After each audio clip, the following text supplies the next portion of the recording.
right now, what I want to be looking at is bundles, partial differential equations, fields, operators, Hilbert spaces.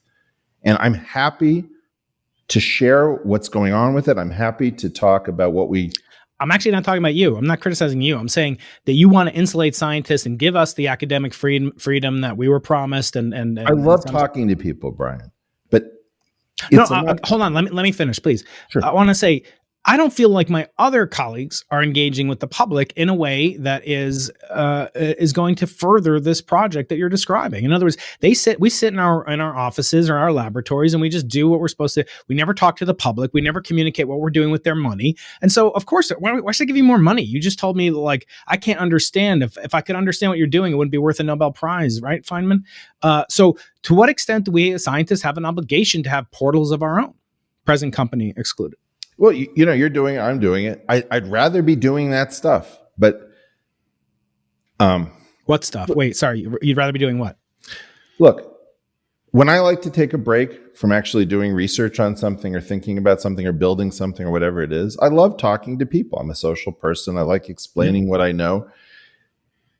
Turning everything into interpersonal drama, or turning everything into a market, or turning everything into a game theoretic exercise is killing what we knew how to do even a short time ago. So I would love to do, half a day's worth of, actual research, equations, whatever. And then I'd like to record something. But if I'm going to record something, I just want to spill into a studio and I want to tell somebody, in a week's time, get these things worked up as graphics.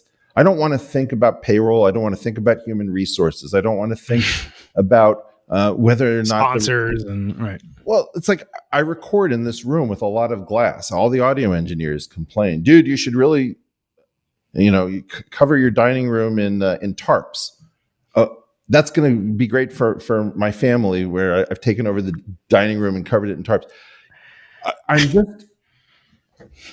I care about two things here. One, I care about inspiring people. And two, I care about getting people a future. And I'm looking at the people I'm trying to inspire and I'm trying to get a future for.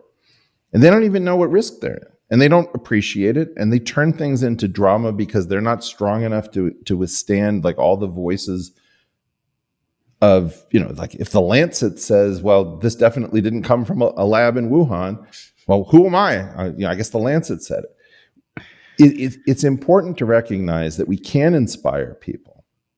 But if I can't even get you to wake up, and I can't even get somebody in the government to understand ideas have consequences. Ulam and Teller's ideas have great consequences. We are not, Brian, I've spent a year, I've more or less told people why I believe there are 3 generations of fermions a year ago. I've not had a single physicist on planet Earth say, I want to talk to you about why you say there are 3 generations of fermions. I gave a reason why the world appears to be chiral, but actually is not chiral. Why it appears that the weak force, beta decay, knows it's left from its right. Maximally violating of CP. Yeah. Right. And I have not had one person come to me and say, I want to talk to you about that.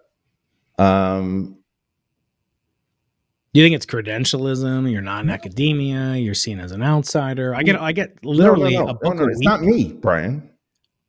It's not me. It's the field. When Peter Voigt came out with his idea, which was to build it around the group SU3, which has communicates the strong force, which is what holds nuclei together when the protons want to run away from each other, packed in so tightly. Mm-hmm. I made sure to read what he wrote, and I called him up, and he said, yeah, nobody's calling. Now, I don't have to agree with him, but I at least understand what he did do, and I wanted to make absolutely sure that I grasped the general idea. What I'm trying to tell you is I knew that no one was going to much call Peter. No one is listening to each other. There's almost no one working on physics. And I think that that's the real statement, is that the question is going to be, well, what did the community say? The community basically isn't doing physics. Go to your local University's physics, high energy theory seminar, and I challenge you to listen to a talk and find anything that sounds like physics in it. In general, it sounds like, oh, we're in 6 dimensions, we've got a compact, simple group, and we look at the following fields that nobody's ever seen in human history. We treat it supersymmetrically, even though we've never seen supersymmetry. We're not working.